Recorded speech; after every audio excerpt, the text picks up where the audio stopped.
verse 9, it continues on. Having made known unto us the mystery of his will.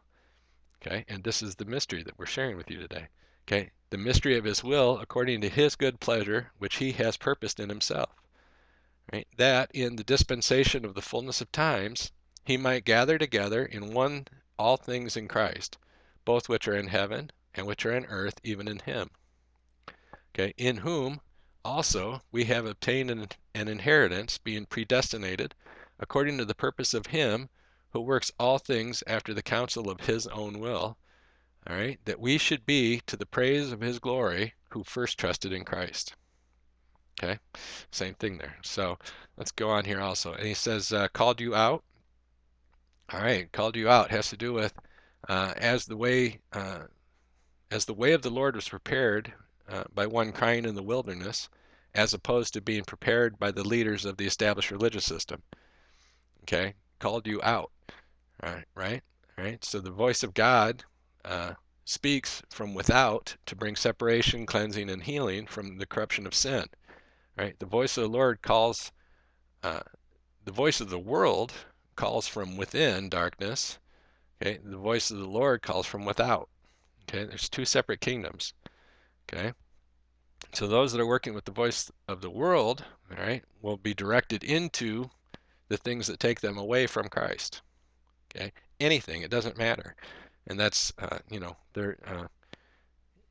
Satan is happy for you to embrace any other knowledge than truth. Any other knowledge doesn't matter, and he could care less about that. Let's go on here. So. Out of and into. Let's take a look at that. So, removing us from the kingdom of darkness and removing the kingdom of darkness from us also. Okay, we were born into the kingdom of darkness by our natural birth. Okay, and we have to be born again into the kingdom of light, beginning with the seal of the Spirit. Right. This speaks of the separation from and adjoining to.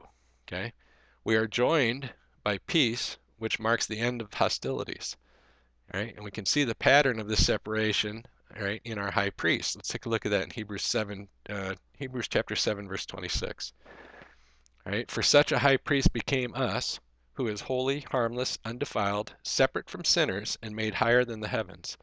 Okay, these show our stages of growth as we follow the pattern of the firstborn by faith. Holy, harmless, undefiled, separate from sinners, and made higher than the heavens.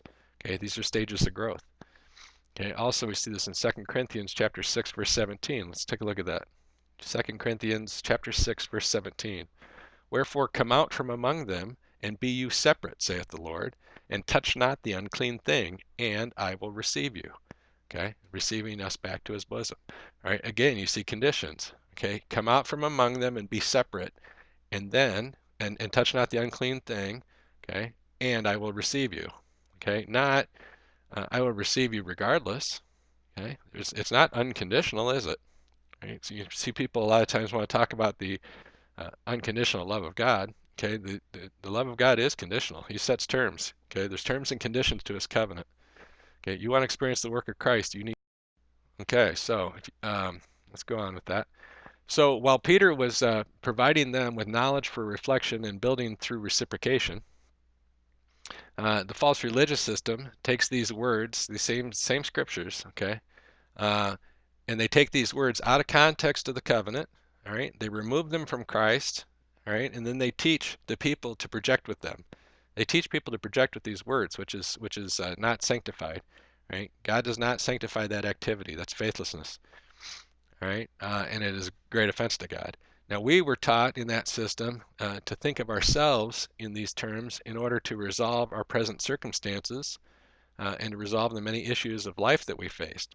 Okay, this was never taught by Jesus or his apostles. Okay, and it's still not taught by his apostles. So if that's what people are teaching you, okay, then you're working with some false knowledge stewards. Okay, they are coming to you with their own principle and aspiration.